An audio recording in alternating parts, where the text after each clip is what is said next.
امروز جمعی از خبرنگارا به صورت خودجوش طی یک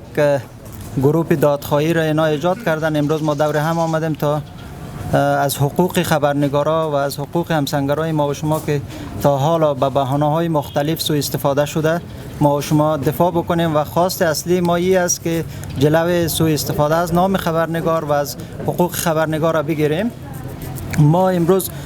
کنفرانس مطبوعاتی را برگزار کردیم تا به گوش همه برسانیم که ما خبرنگارای واقعی کسایی هستیم که امروز در کابل ماندیم و در این شرایط اطلاع رسانی میکنیم و این وظیفه مقدس خود پیش میبریم و دیگه هیچ نهاد یا هیچ کسی نمیتونه از ما نمایندگی بکنه و ما خود ما نماینده خود ما هستیم. ما از نهادهای بین المللی و جامعه جهانی از هر نهادی که در قسمت خبرنگارا کمک میکنه یا هر امتیازی که به نام خبرنگار است باید با خود خبرنگارا در ارتباط باشه، چون در طول 20 سال گذشته همیشه حقوق خبرنگارا پایمال شده، سوء استفاده شده و متاسفانه بعد از سقوط کابل هم یه روند ادامه داشته و کسایی هست که واقعا